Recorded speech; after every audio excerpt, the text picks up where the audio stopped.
So magko-cruise tayo. However, ang cruise, mag-start siya sa Guangzhou. Oh my gosh, ma-offload ba ako? Guys, ito yung mga kasama natin. Hi! So I'm so excited kasi first time ko itong magagawa. Welcome to Shenzhen! Welcome to Guangzhou! Oo, dati isang box yan. Charot.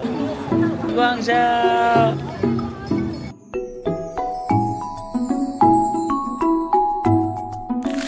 Hi guys! Welcome back to my channel. So nandito ulit tayo sa NAIA kasi today we are traveling to Guangzhou, China via Hong Kong. So ang magiging ruta natin guys from Manila, magpa-fly tayo to Hong Kong, tapos magbabus tayo to Guangzhou. Actually, for transparency, this is a familiarization trip, no? This is a sponsored trip. So magko-cruise tayo. However, ang cruise, mag-start siya sa Guangzhou. So Guangzhou ang point of embarkation. Pupunta siya sa Vietnam and then back to Guangzhou. Pero sa Hong Kong tayo mag-enter. So excited ako for this trip kasi never ko pa na-experience yung ganito. Yung cruise na magsisimula siya sa ibang bansa. Nakapag-try tayo ng cruise dito from Manila pero diretso na yun. No? From Manila, sumakay agad tayo ng cruise ship. But this time, mag-fly to Hong Kong, bus to Guangzhou, and then sa Guangzhou ang start ng cruise. So this is sponsored by Weekend Days Travel, no? Ilalagay na lang natin yung kanilang Facebook dito. Ililink ko rin yan sa description box below. So they invited us na itry itong bagong ruta, no, ng Adora cruise ship. Itatry natin yung amenities ng cruise, yung process and all that. Kasi by December and by January, I think next year, merong cruise na diretso sa Manila. So, ngayon, ititest muna natin yung ship. At least may papakita ko na sa inyo yung mga amenities and all that. And I'm also excited kasi first time ko sa Guangzhou and then sa Vietnam, yung pupuntahan natin, I think Chiang Mai. First time ko rin doon, no? So, for cruises like this, usually yung travel agency na yung nag-aayos ng visa, no? So, wala na akong ginawa on my end. Sinend ko lang yung passport ko. Kasi usually, yung travel agencies, in my case, it's Weekend Days Travel. Sila na yung nag-ayos ng group visa namin. So, kailangan kasi natin ng visa to enter China. So, ayun, meron kaming group visa. Yun na ipapakita natin sa immigration, no? So, ano ba yung mga requirements? Sige, for Filipino travelers going to Guangzhou or China. So, of course, kailangan nyo ng plane ticket.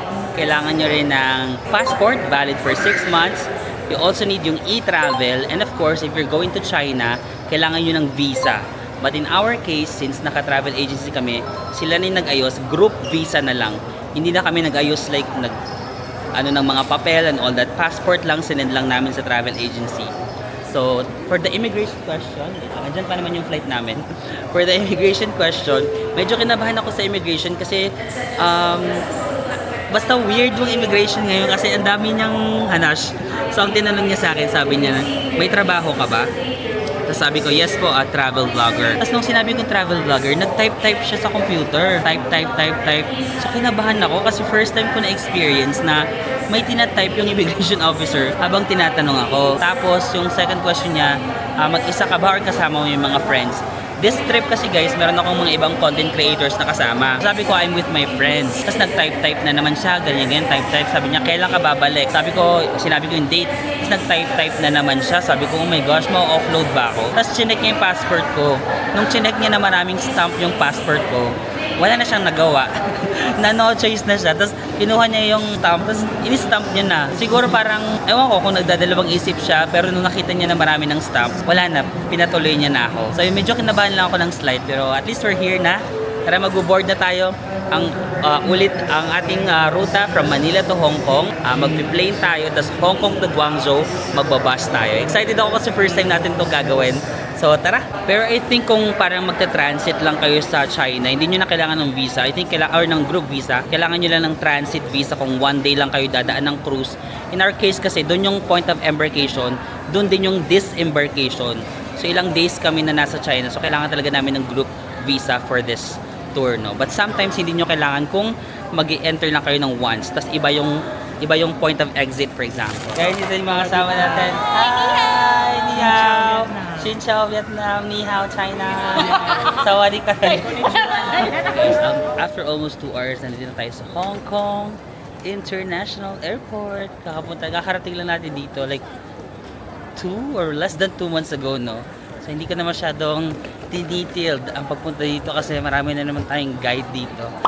So from Hong Kong International Airport, may magbabas tayo papuntang Guangzhou. So I'm so excited kasi first time ko itong magagawa, ang magbus from Hong Kong to China. Let's go! So guys, chinek ko nga, meron nga ng buses no, from Hong Kong to China, ay to Guangzhou. Tapos ang price niya, depende kasi sa operator and sa bus type siguro, nagre-range siya ng 700 pesos to 2,300. So kung mas maganda siguro like sleeper bus, 2,300. Pero kung normal lang, 700 pesos. So meron silang mga departure points sa Chimsha. Ang dami pala, Chimshachoy, Mongkok, Kowloon. Maraming mga bus stops dito. So pwede nyo makonsider no, kung magbabus kayo from Hong Kong to Guangzhou. Meron pala. Akala ko train lang. Ano guys, dito sa airport may makikita na kayong nakasulat na mainland or Macau Transport. Yung mainland China, meron pala dito. So dito yung mga bus ng 821 kung magdi-DIY kayo, di ba, ng Chimshachoy. Pero sa may gilid lang, dito na pala yung papunta sa mga mainland China. So yan guys, meron yung mga buses dito sa airport lang mismo, no? But I think hinire namin itong bus na to para sa tour group lang namin. Meron pa pala, pwede na pala mag-bus from Hong Kong no mainland China. So guys, ito na pala yung Shenzhen Bay daw.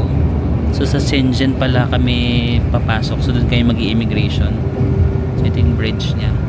So pagdating daw doon, Shenzhen na daw yan. Galing kaming Hong Kong, no? Ito yung Hong Kong. Kasama ko si Pink Ranger. Pink Ranger. Ayun guys, nakarating na tayo dito sa Shenzhen. So ang bilis nilang from Hong Kong para mga 30 minutes or wala pa nga yatang 30 minutes. Nagbus lang kami from the airport to Shenzhen. Tapos papasok tayo sa immigration. Let's go. Wala na rin tao dito. Guys, Shenzhen. Oo nga, medyo malamig, no? Yung weather ngayon. Ang lamig. Hi guys. True. Hi guys, this is Uy, Roy. ang lamig. Ang saya. Ano bang weather? I think 22 degree. 22 nga. Lamig. Perfect, tas mahangin. Ang saya. Let's go.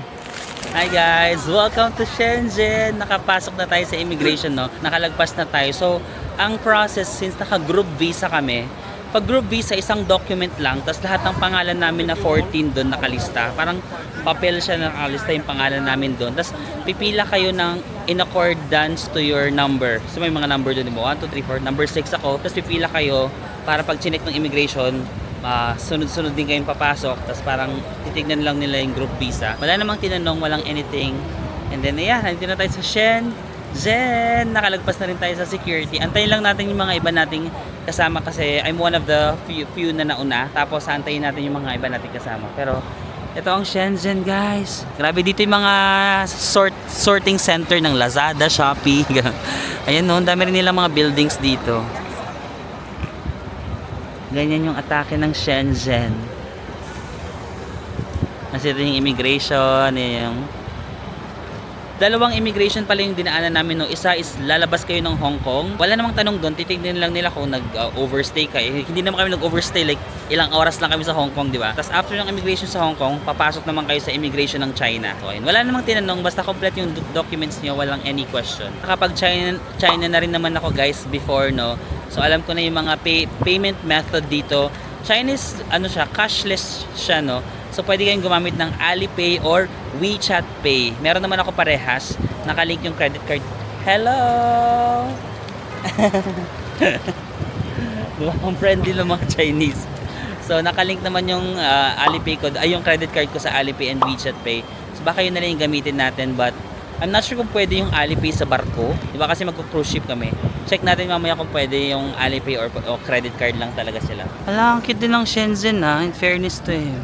In fairness to him, sabi ko, in fairness to him, lalaki yan, may gender yung lugar.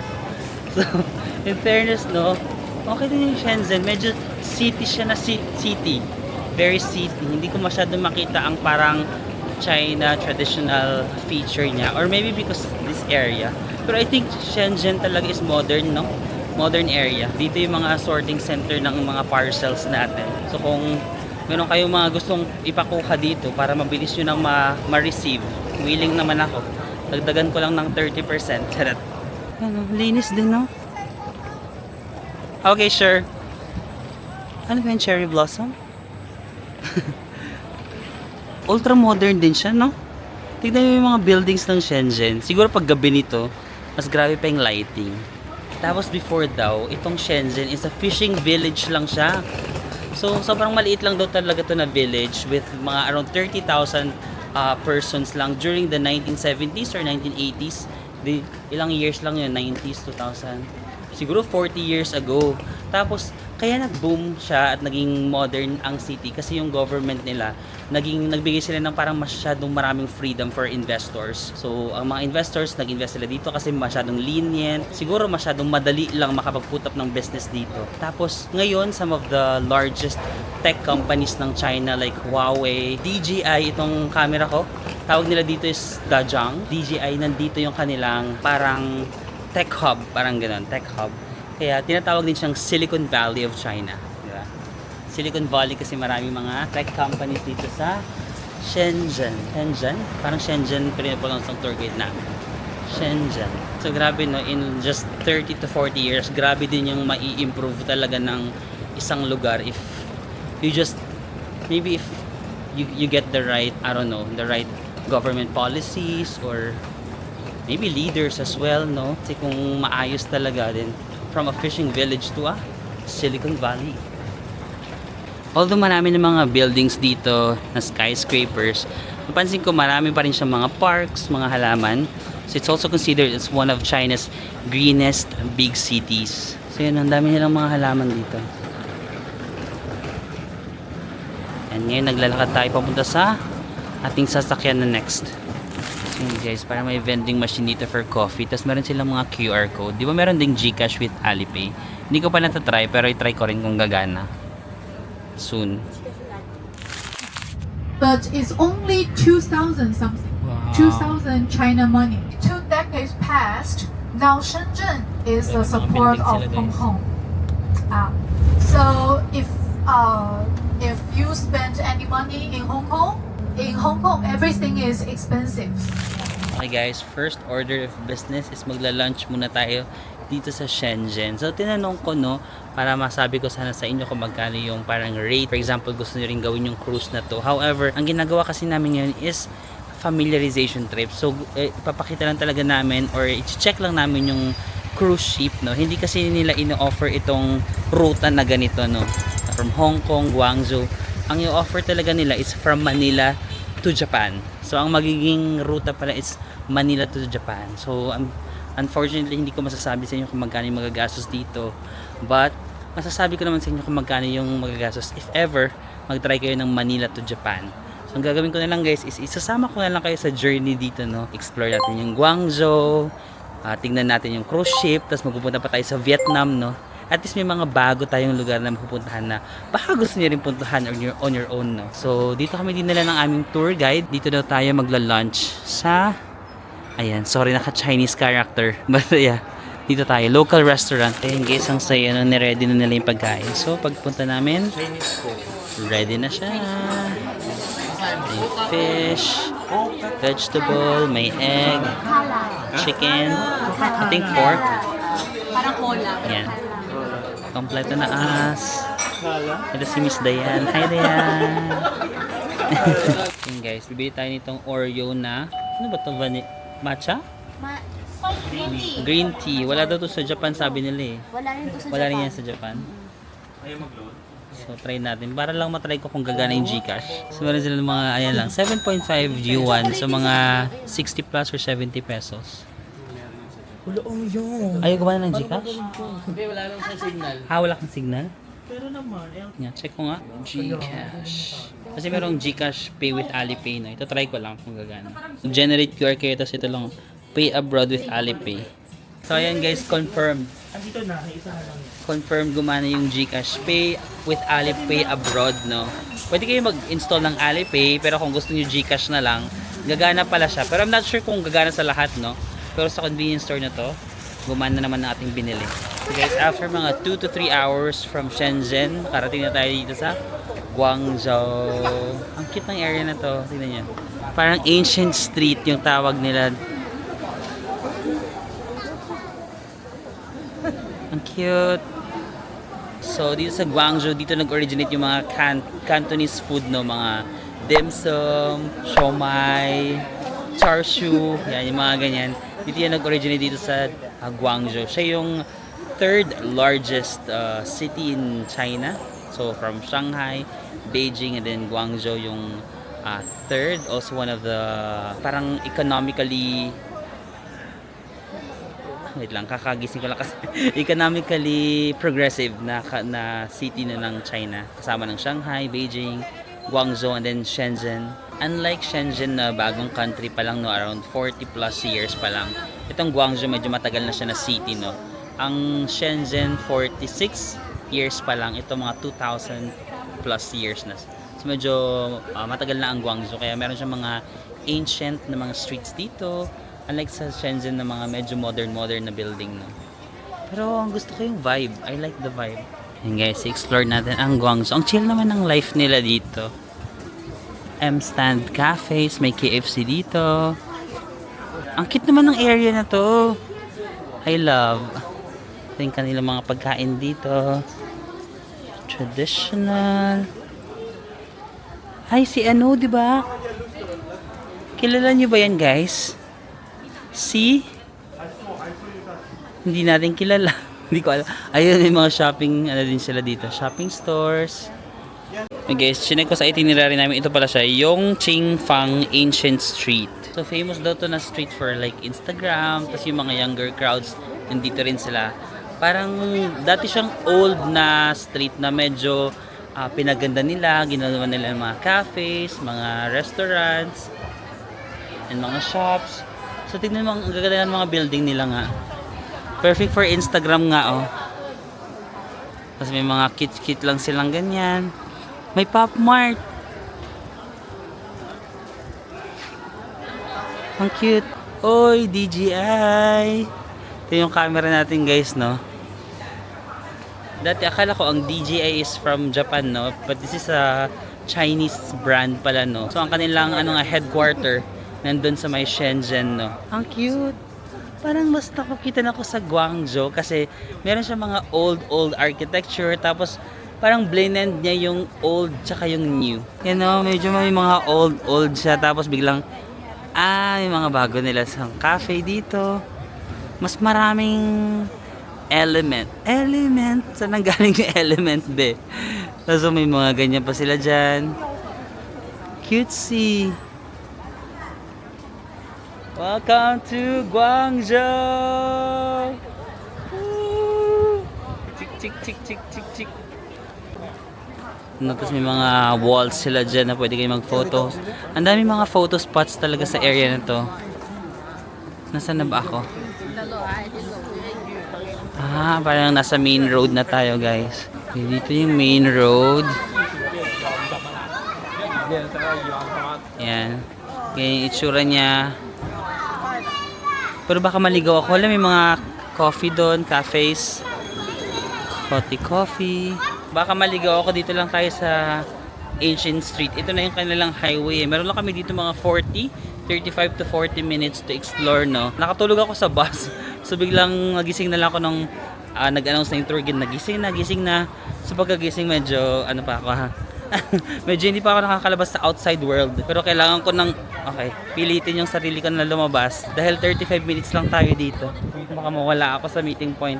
Tapos dahil nga medyo aesthetic yung area na to, marami doon mga Chinese movies, mga series na film dito. Kasi nga parang it gives an element of the new and old, no?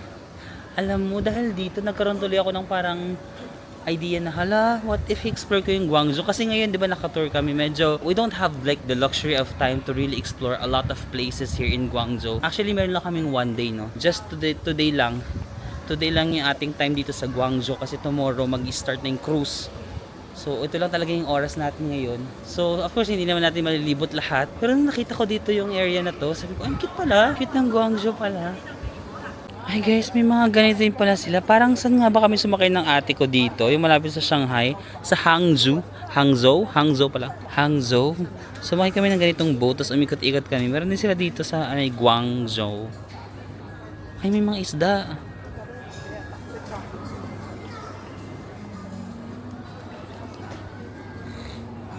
Ayan.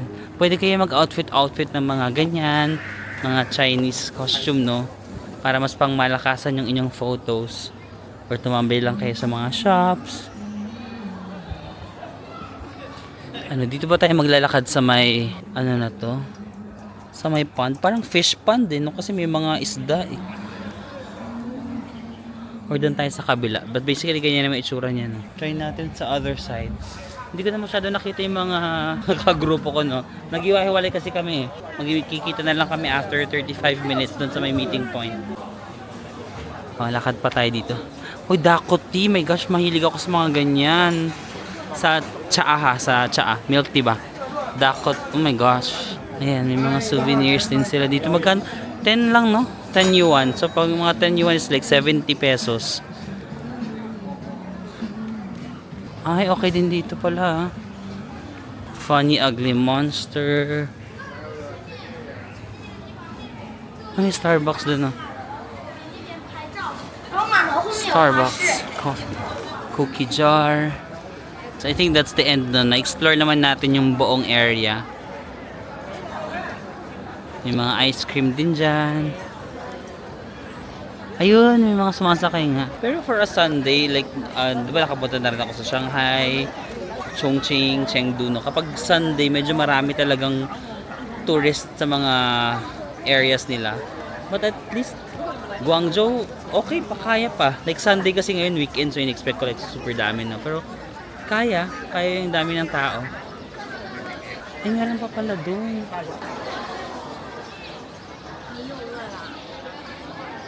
Bihira ka lang makakita ng turista dito, guys. Pag sa China, bihira ka makakita ng turista na. Usually talaga mga locals. Ay, may mga temples pa kaya dito, guys, oh. Kaso baka maliit na ako. Medyo na palayo na tayo.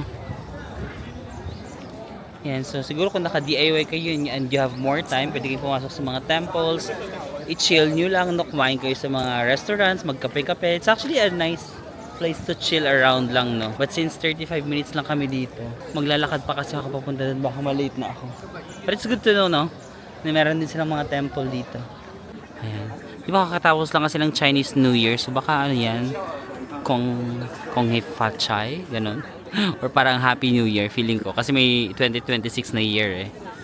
Because they also have mga stores dito, bazaar. No? Ayan. Actually, meron pa dong area, pero malilate na talaga ako pag maglakad pa ako doon. So, maybe next time na lang. Ayan, meron silang bangka na golden. We're going up, up, up. The golden boat. Tara, let's go kasi meron pa daw tayo mga ibang pupuntahan dito sa Guangzhou. Takbo na ako, baka malit ako. So yan, sinek ko guys, wala pa naman. May mga 4 minutes pa tayo. So wala pa rin sila dyan. Ay, ito na si Happy. So mas mura talaga ang China than Hong Kong. Yung mga Hong Kongers nga, minsan daw, di ba malaking kinikita nila sa Hong Kong, dito nila ini-spend sa China kasi mas malaking value ng pera nila. Kagaya dito kay Madam Happy. Ayan, dito siya nag-spend sa China, nag-shopping. And then, Nag-shopping ng cookies. Egg tart, 6 yuan. guys, makikitaste test tayo sa pagkain ni JP. Masarap? Wow. Dapat bumili ka na isang box tapos tigit-tigit. Oo, dat isang box yan. Charot. Ang sarap. Ang sarap, ang sarap. It melts in your gums. And in your mouth. Ano yung lasa yun? Oh my God. May... Okay na, okay na. Hindi, tatry mo. Ano siya, oh? Hindi, siya, oh. Kabidyo ako. Masarap. Gusto ko siya. Saan yan? Dito lang, 6 yuan. 6 yuan? Ay, magkano 6 yuan? 6 times... Basta 128 yung dalawa. Lasang itlog. Ito Maliit naman pa. is 9 yuan. Hindi ko alam kung ano to. Basta katabi niya yung egg Ano tart. yan? So, it's for us to find out. Ay, maganda. Sorry kung nabisi ako. Gusto ko yung matamis pack, gano'n eh. Oo, hindi siya matamis. Hindi siya matamis. Tart. Ano, itlog lang siya talaga. Parang siyang asado tart. Masarap pero weird. Magagam nga. Ay, sige, Parang patikim. empanada na asado. Ay, hindi kayo mahulog. Ah, Wow. parang siyang hopya. Ang dami na. Hulog, magka-crumb. Di ba? Guys, hindi ko alam anong palaman yan. Hindi nila in-announce. Wag na tayo. Punta mo tayo. Try. Parang itlog na maalat. Parang hopya na may sopa. Parang itlog na maalat na asado. Asado. Siopaw tart ang maano ko sa kanya. Pero hindi siya white. Yun guys, ang ganda ng mga dinadaanan namin kaso wala kaming time to explore. Maybe next time na lang no, para makapaglakad-lakad dito. Limited lang kasi yung oras natin dito sa Guangzhou. Ang dami namin nadaanan ng mga magagandang areas. Guys, pinababa na tayo for our next stop. Tatanong ko, hindi niya sinabi kung anong area to, pero merong malaking screen doon. Oh. Ay, nagbago na. Mas maganda yung kanina eh. City Suite. Yung bango nun ha? Ano yun? So ganito yung vibe ng Guangzhou. Medyo malalaki yung walkway nila sa gilid pa. Medyo malalaki. So kahit may mga tao, hindi siksikan. Maganda rin yung vibe. Tsaka gusto ko yung weather ngayon, no? March 1 ngayon. Hindi pa siya ganun kainit. Tapos minsan nawahangin. Medyo malamig pa nga siya. Ang feels ko parang mga 18 degrees. Pero pag tinitignan ko sa weather, 20-22 degrees. Pero yung feels niya parang malamig siya minsan, no? So maganda pa pala yung mga ganito. Like Feb siguro. Feb, March. Magandang weather dito sa Guangzhou, guys. Dami rin nilang motor dito. Ayun, yan eh. Bumalik na yung screen. So, ang pangalan pala ito is Beijing Road. So, sikat siya na shopping street dito sa Guangzhou. Medyo maraming tao pero yan. Try natin kung may pamili tayo dito. Meron naman tayong 20 kilos na luggage. May ano pa ako, 6 kilos na extra for pasalubong. Kung sa Shanghai, feeling ko ito yung Nanjing Road sa Shanghai, no? Yung sikat na shopping street sa Shanghai. They have Adidas. Yan, ang daming tao doon. Yung Anta, yung shoes, no? Medyo matao sa area na to. China Gold. Ayun, may mga gold din pala dito sa China.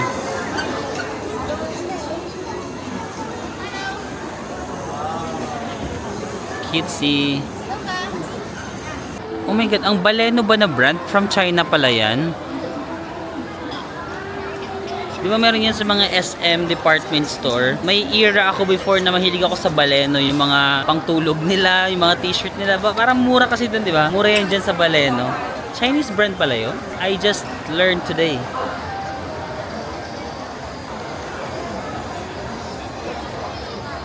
Hila. Grand Buy. China Grand Buy. 2026. Happy New Year. Hala, parang sa Chongqing pero yung sa Chongqing meron silang mga ilaw-ilaw doon, no? Pero parang ganito yung sa Chongqing, yung nakapatong-patong ng mga temples. Lagyan mo lang ng ilaw.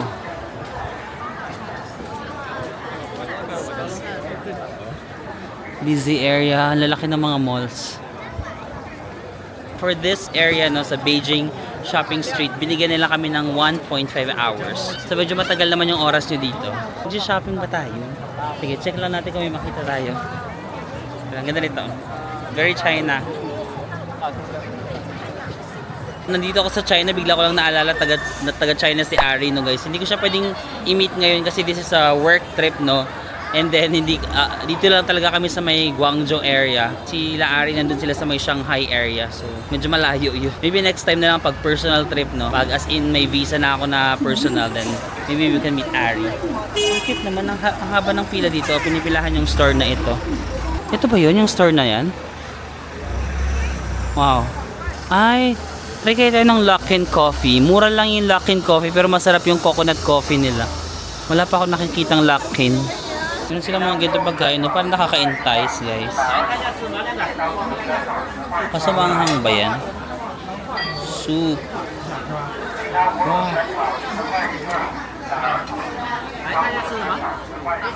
Ah, ito yung mga street food nila. Wala, parang masyadong maanghang, naaamoy ko pa lang. Anghang na yung amoy ko. Pero ganyan yung mga street food nila dito, guys. Parang napalayo na ako sa main street. Sabi ng tour guide namin, just stay on the main road. Kasi medyo malawak ito. Hindi ako nagstay sa main road. Nagpunta ako sa matigas ng ulo.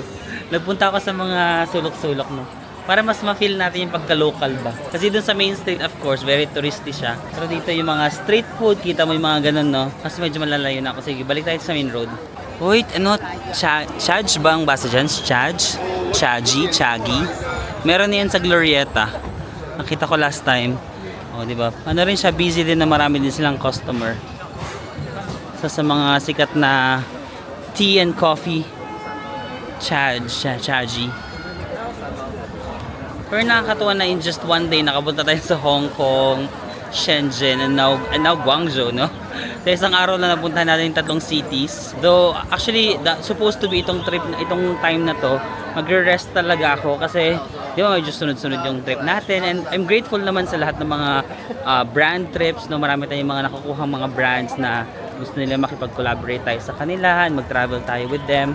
I'm so grateful naman. Pero, supposed to be talaga rest day ko tong time na to. Kaso, nung nakita ko yung itinerary nitong trip, minabasa ko Guangzhou, Chiang Mai sa Vietnam. Sabi ko, shucks, hindi pa ako nakapunta sa Guangzhou. Alam mo yun, parang even though i-rest day ko sana to, kaso kasi something new eh. Hindi pa ako nakapunta dito sa Guangzhou. Tapos yung Vietnam, hindi pa ako nakapunta dito sa pupuntahan natin sa Vietnam. Sabi ko, laban ko na lang to.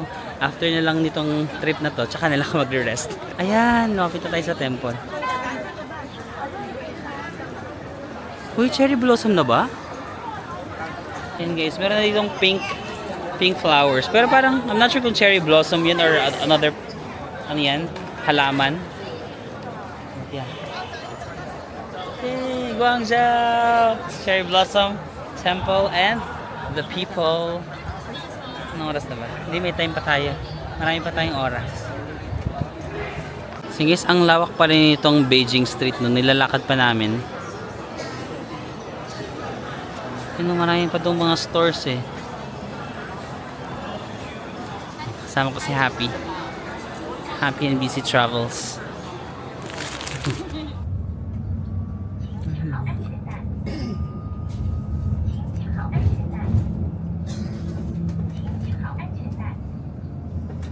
Taas na building na to.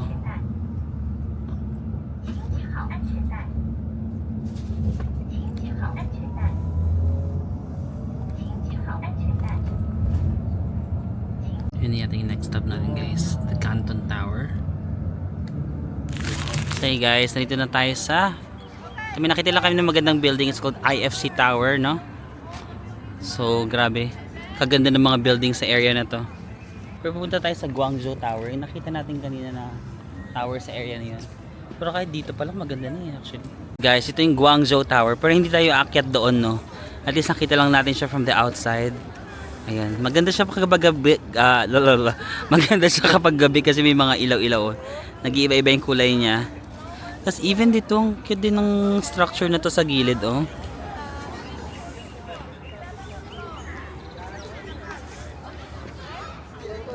Oh, di ba? Super modern, ultra modern. Yan guys, mas nakikita na yung kulay kapag gabi na, no? Sobrang madilim na. Ito, rainbow color. Tapos dalawang buildings. Okay guys, punta na tayo sa hotel. Grabe yung ganda ng mga dinadaanan na building. Tower, 600 meters high, which is the tallest television tower in the world. And the river is a Pearl River. You know the jewelry Pearl? Okay, pasok na tayo. Sige, pasok na tayo sa room guys. Ay, laki! Kita-kits later. So ito na, nandito na tayo sa loob ng room, no? Magkakatabi lang naman yung room namin ng iba pang mga tourmates. Ito, laki ng room, grabe. Dalawang parang queen size bed, no? So dito yung isa namin, yung isang content creator si Jack. Pumili dito ako sa isa. Merong sofa. Boosh! Hi guys! One night lang naman tayo magstay dito kasi bukas start na ng tour. Yan, ang office. Malaking TV. Ayan sila Happy. Ito yung room nila. Katapat lang namin. Happy. May ref ba?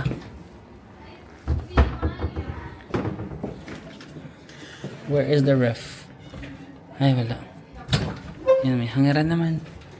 Laki din ng CR, ah. Laki ng liguan. Let's go, guys! Welcome to Guangzhou. Hallway guys ng hotel, no? Super laki ng hotel. Mamaya ipapakita ko sa inyo. Sobrang ganda nung sa labas. Pag nasa labas ka, as in parang nung pagpasok ka namin, ito yung hotel namin, parang social. So, malaki yung hotel. Medyo wala lang talaga siya sa city center, no? I think 40 minutes siya from the city center. Pero, ayan, maganda kasi siya. And guys, ito yung hotel namin. It's called Merlin Hood. Merlin Hood. Diba? It's giving Palacio. Ang ganda niya from the outside, oh. Yan, maghanap muna kami ng kakainan dito sa tapat. ng aming hotel. So I think guys, dito na kami kakain kasi parang very local. Very local vibe. Hi! Ooh. Kaso parang paubos na yung tinda nila. Ayun yung char siu, yung favorite ni ano. So yun guys, hindi na kami nakakain doon kasi pasarado na sila. Fast food na lang kami, may mga burger dyan. Pero may nakita kami Luckin Coffee. Ito yung coffee na nire-recommend ni Shanice, yung friend ko. Tapos nung nag-Hong Kong tayo, ito rin yung coffee na pinatikim sa akin ni Ari. Mas mura siya dito, parang nasa mga 110. Ay hindi, 70 lang no. Kasi tatlo yung binili namin, 33 lang siya. So 11 times 10. Mga ganun pala, mga 100 pesos. 100 pesos each. Tapos, I recommend talaga meron kayong WeChat tsaka Alipay kasi mga kasama ko nahihirapan sila mag-order. Kasi for example, itong Luckin Coffee, meron silang QR code pero kailangan mo ng Alipay or ng WeChat Pay. Yung GCash, medyo sometimes hindi siya gumagana sa lahat ng store. So I recommend na lang na mag-download din kayo ng WeChat Pay, ng WeChat tsaka Alipay. So yun yung ginagamit ko. Kasi kanina may mga friends, yung mga kasama ko sa tour, kumain daw sila sa KFC, hindi rin sila naka-order kasi walang panukli ng cash, tapos hindi rin nag-accept ng credit card. So I recommend talaga meron kayong WeChat Pay and Alipay. Super helpful nyo. Kasi even sa mga nagtitinda lang dito like ganyan, yung mga turo-turo lang or yung mga street food, nag-accept yan sila ng mga Alipay and WeChat Pay. So very convenient siya for the whole China. Bakit? Tawag ako ng CR. Ano po? Guys, may nakita kami mga parang supermarket or grocery. Yan ang mga candy. Per kilo dito. So, bibili ka lang ng ganito. So, kikiluhin nila ito. 6.8 yuan ang half kilo yata. So, ang dami nilang candies. Iba-iba. Yan. Mga gelatin and all that. Tapos yung nabili namin kanina sa convenience store na 8 or 9 yuan. Dito 4.9 lang. Diba? Mas mura pala dito. So yan, magsha-shopping sila. Ang dami nilang papamilhin. Hindi pa nagsisimula ang cruise nito. Oo nga eh. Wala pa, hindi pa nagsisimula yung cruise. Ang dami nilang pinag-shopping. Kaso kasi ang dami pa naming chocolate sa bahay. Kasi nga naggaling ako sa Dubai, di ba? Kasi ang dami yung pinamigay mga kabayan ng mga chocolate. So, ayoko munang bumili pa ng additional pagkain kasi sobrang dami pa talaga. As in, sobrang dami pa ng pagkain sa bahay. So, chocolate, parang too much na kung bibili ulit ako ng pasalubong dito. So, isusupport ko na lang sila sa trip nila. Pero at least, diba? Ang mura pala dito. Then guys, nakabalik na kami dito sa hotel. Tinikot ko na lang pala itong Luckin Coffee. Kanina na. Sarap coconut. So, actually na-shock ako sa Guangzhou, no? Ang tingin ko sa kanya, marami silang mga skyscrapers, like modern na building. Pero sa may mga streets kami na pinuntahan na medyo makikita mo pa rin yung old na vibe ng China, no? So, parang it's the old meets the new, no? Merong flavor ng old tsaka new. And although hindi ko naman siya like extensively na-explore kasi nga, di ba, one day lang kami dito. But siguro next time kung meron tayong time, mas ma-explore natin ang Guangzhou. Mas masakyan natin yung mga public transportations, yung mga trains, ganun. Kasi ngayon naman nakabus lang kami, no? Parang masyado kaming sheltered. Sheltered.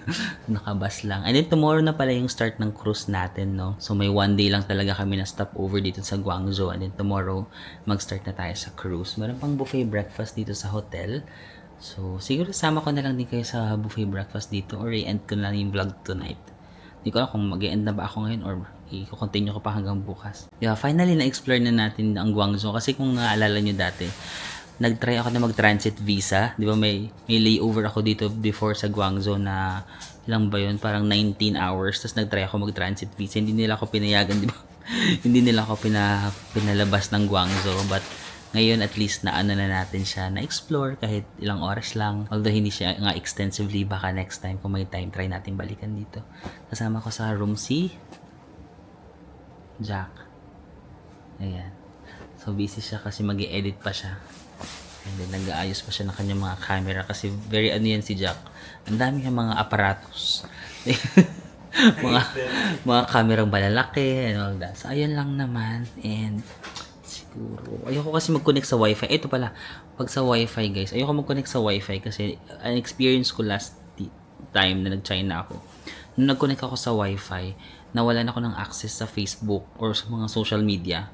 So naka-eSIM ako, nag-book lang ako ng eSIM sa Klook. Lalagay ko na lang yung link sa baba.